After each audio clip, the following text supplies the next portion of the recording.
Professor Arthur Peter Mutharika, DPP, 118,691 votes.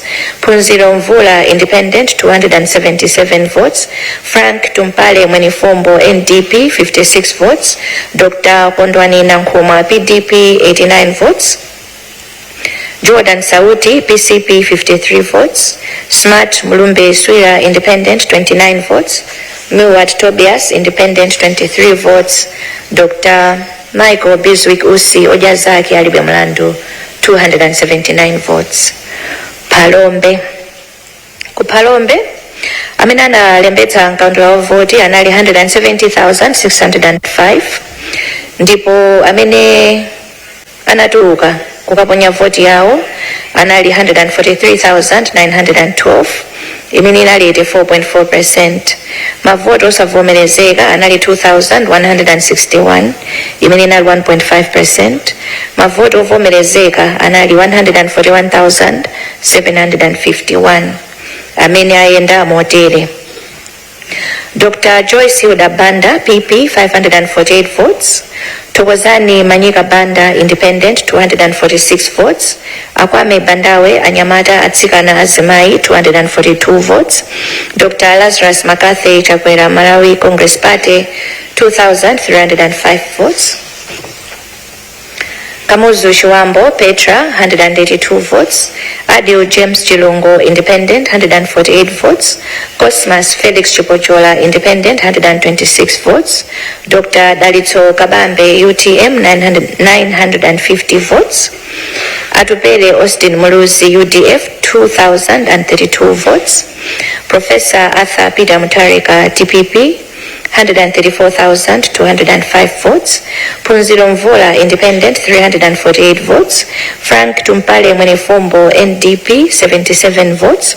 Dr. Kondwani Nankuma, People's Development Party, 132 votes. Jordan Sauti, PCP, 24 votes. Smart Mulumbe Swira, Independent, 20 votes. Milward Tobias, Independent, 37 votes. Dr. Michael Biswick Usi Ojazaki Alibe Mlandu, 129 votes. Tipite tsopano ku Mangochi Municipality. Kumeneku amene analembetsa mkaundula wa voti anali 37,840. Ndipo anthu okwana 28,443 ndi amene anatuluka kudzaponya voti yawo. Imene inali 75.2%. Mavoti osavomerezeka anali 563.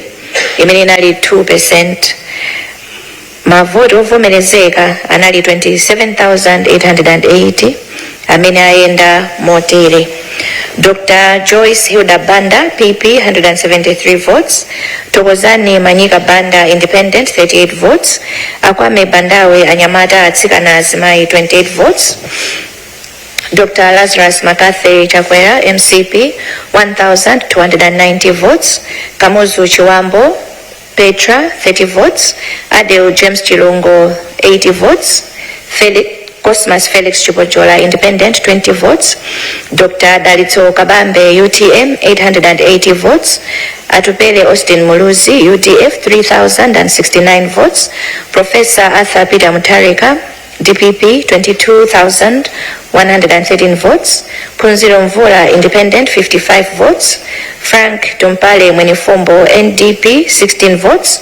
Dr. Kondwani Nankuma, PDP, 6 votes. Jordan Sauti, PCP, 2 votes.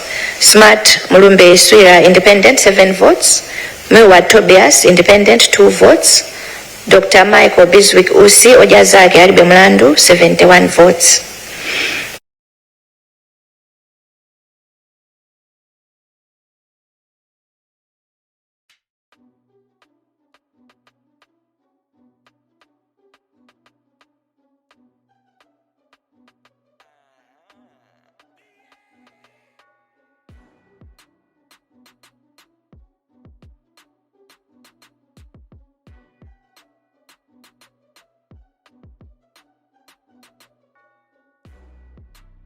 Council.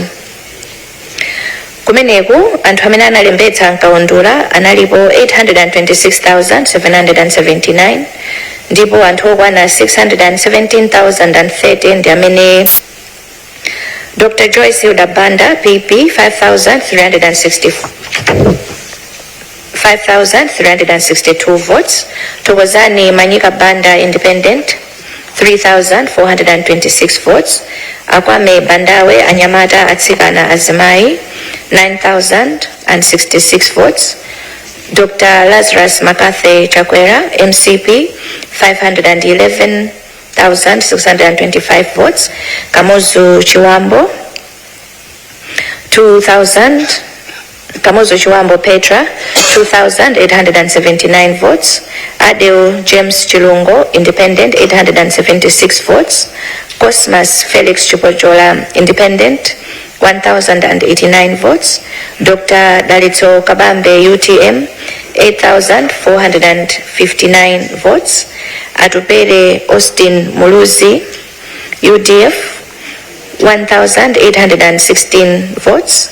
Professor Arthur Peter Mutharika, DPP, 45,477 votes. Punziro Mvula, 444 votes. Frank Tumpale Mwenifombo, National Development Party, 341 votes. Dr. Kondwani Nankuma, People's Development Party, 660 votes. Jordan Saudi, PCP, 258 votes. Smart Mulumbe Swira, Independent, 165 votes. Milward Tobias, Independent, 311 votes. And Dr. Michael Biswick Usi Ojazaki Alibe Mlandu, 2,231 votes. Tsopano tipite ku Chiradzulu. Kumeneku amene analembetsa kaundula wa voti anali 146,878. Ndipo amene anatuluka kudzaponya voti anali 127,545. Imene inali 86.8%. Mavoto osavomerezeka anali 2,522. Imene inali 2%. Mavoto ovomerezeka anali 125,023. Ndipo aenda motere. Dr. Joyce Hilda Banda, PP, 519 votes. Tokozani Manyika Banda, Independent, 205 votes. Akwame Bandawe Anyamata Atsikana Azimai, 206 votes. Dr. Lazarus Makathe Chakwera, MCP, 2,116 votes. Kamuzu Chiwambo Petra, 151 votes. Adeo James Chilungo, Independent, 168 votes. Cosmas Felix Chupojola, Independent, 151 votes. Dr. Dalito Kabambe, UTM, 1,834 votes. Atupele Austin Muluzi, UDF, 1,919 votes. Professor Arthur Peter Mutharika, DPP, 117,098 votes. Punziro Mvula, Independent, 285 votes. Frank Tumpale Mwenifombo, National Development Party, 63 votes. Dr. Kondwani Nankuma, PDP, 68 votes. Jordan Saudi, PCP, 29 votes. Smart Mulumbe Swira, Independent, 26 votes. Milward Tobias, Independent, 21 votes. Dr. Michael Biswick Usi Ojazaki Alibe Mlandu, 164 votes. Nkata Bay. Ku Nkata Bay District Council amene analembetsa kaundula wa voti analipo 107,406. Ndipo anthu okwanira 72,776 ndi amene anatuluka kukaponya voti yawo imene inali 67.8%. Mavoto osavomerezeka anali 1,968 imene inali 2.7%. Ndipo mavoto ovomerezeka anali 70,808 ndipo amenewa aenda motere. Dr. Joyce Hilda Banda, PP, 5,041 votes. Tokozani Manyika Banda, Independent, 387 votes. Akwame Bandawe Anyamata Atsikana Azimai, 488 votes. Dr. Lazarus Makathe Chakwera, MCP, 15,903 votes. Kamuzu Chiwambo Petra, 261 votes. Adeo James Chilungo, Independent, 87 votes. Cosmas Felix Chupojola, Independent, 166 votes. Dr. Dalito Kabambe, UTM, 6,946 votes. Atupele Austin Muluzi UDF 845 votes. Professor Arthur Peter Mutharika DPP 39,813 votes. Phunziro Mvula Independent 90 votes. Frank Tumpale Mwenifumbo NDP 70 votes. Dr. Kondwani Nankhumwa PDP 143 votes. Jordan Sauti PCP 28 votes. Smart Mulumbe Swira Independent 22 votes. Milward Tobias Independent 27 votes. Dr. Michael Biswick Usi Ojazake Alibe Mlandu 491 votes.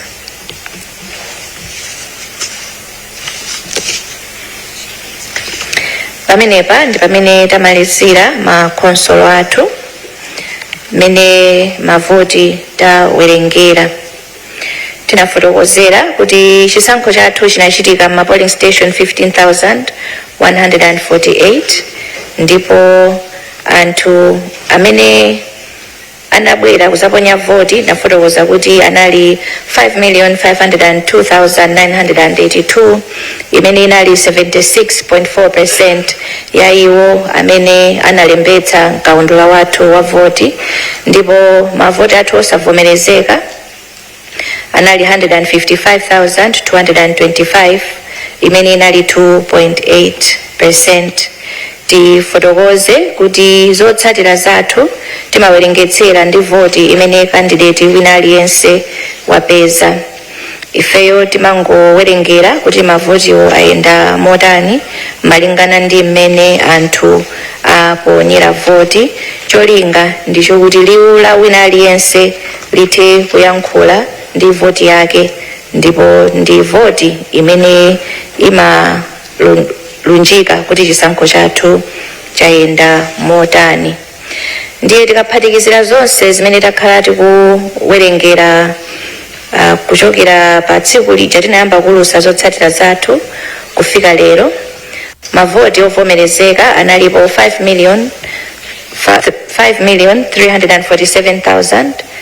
5,347,757 ndipo mavoti amenewa ayenda motere. Dr. Joyce Hilda Banda, People's Party, apeza mavoti 86,106, imene inali 1.6% of the total valid votes. Tokozani Manyika Banda, Independent, apeza mavoti okwanira 22,614, imene inali 0.4%. Akwame Bandawe Anyamata Atsikana Azimayi apeza mavoti okwanira 40,052 imene inali 0.7%. Dr. Lazarus Makathe Chakwera Amalawi Congress Party apeza mavoti okwanira 1,765,170 imene inali 33.0%. Kamuzu Chiwambo People's Transformation Party apeza mavoti okwanira 17,274 imene inali 0.3%. Adil James Chirungo Independent apeza mavoti okwana 8,462 imene inali 0.2%. Cosmas Felix Chipojola Independent apeza mavoti okwanira 8,638 imene inali 0.2%. Dr. Dalitso Kabambe achipani cha UTM apeza mavoti okwanira 211,413 imene inali 4%. Atupele Austin Muluzi achipani cha UDF apeza mavoti okwanira 102,744 imene inali 1.9%. Professor Arthur Peter Mutharika achipani cha DPP apeza mavoti okwana 3,035,249 imene inali 56.8%. Aphunziro Mvula Independent apeza mavoti okwana 9,378 imene inali 0.2%. Franki Tumpale Mwenifumbo achipani cha NDP apeza mavoti okwanira 5,354 imene inali 0.1%. Dr. Kondwani Nankhumwa achipani cha People's Development Party amene wapeza mavoti okwanira 12,251 imene inali 0.2%. Jordan Sauti Patriotic Citizens Party apeza mavoti okwanira 2,196 imene inali 0.04%. Smart Mulumbe Swira Independent apeza mavoti okwanira 1,848 imene inali 0.0%. Miwa Tobias Independent amene wapeza mavoti okwanira 2,086 imene inali 0.04%. Dr. Michael Biswick Usi oja zake alibe mlandu anapeza mavoti okwanira 16,922 imene inali 0.3%. Timafuna titsimikizire mtundu wa Malawi kuti commission inawunikira ndondomeko yonse malingana ndi malamulo, ndipo mukuona kwathu ndi kuwunikira kwathu taona kuti chisankhochi chinayenda bwino. The assessment of the Commission is that the presidential election was free and fair, and that the results are a true reflection of the people of Malawi as envisaged under Section 12 of the Constitution of the Republic of Malawi. Tisanapite patsogolo, we wish to extend our gratitude to all election observers who participated in this election and have continued to observe the election. We are grateful for your presence and the work that you have done, both the long-term observers and the short-term observers. In accordance with the Code of Conduct for Election Observers, the Commission is expecting to receive from every mission comprehensive reviews of the election so that these may form part of the record of the lessons and guidance and recommendations for future legal and operational reforms. On behalf of the entire Commission, I wish to extend my heartfelt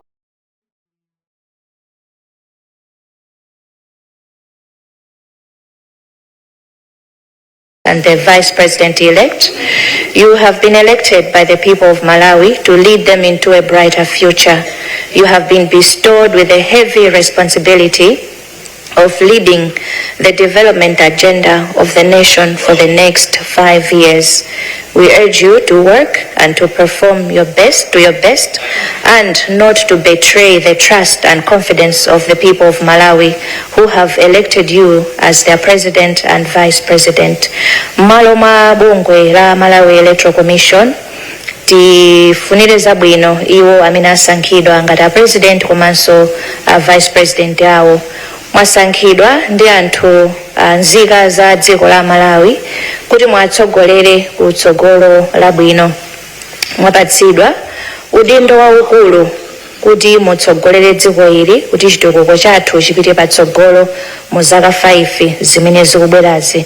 Kupempha kwathu kwa ife ku Malawi Electoral Commission ndikuti mugwira ntchito yanu mochilimika komanso moyenerera kuti anthu amene akudalirani pokusankhani pa chisankho ichi simwakhumudwitsa koma mukalimbikitsa kuti muwalamulira malingana ndi malamulo komanso malingana ndi kufuna kwawo.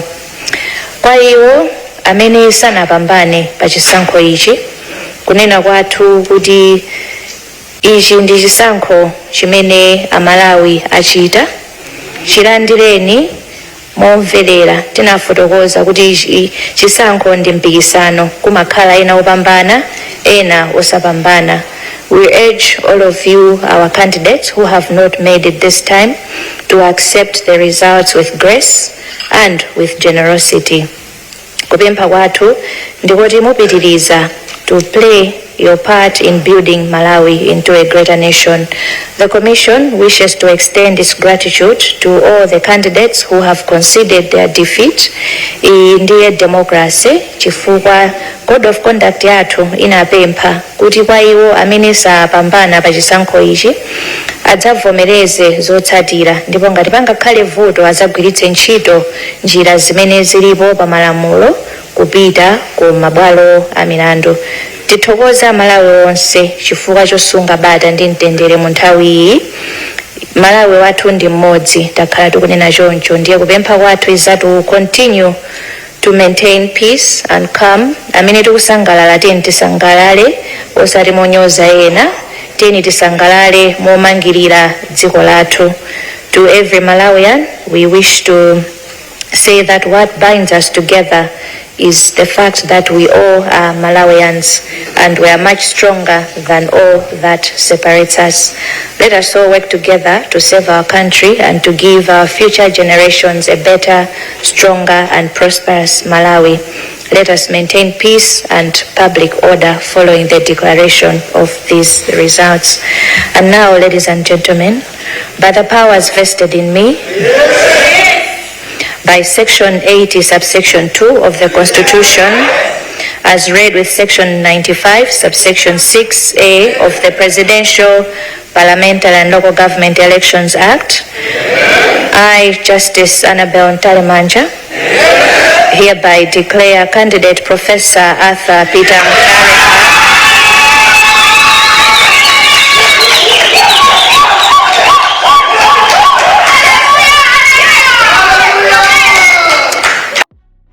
I declare candidate Professor Arthur Peter Mutharika as the President-elect of and Justice Dr. Jane Mayemo Ansah AC retired as the President and Vice President-elect of the Republic of Malawi following the September 25 presidential general election. May God bless Malawi. Thank you all for your attention.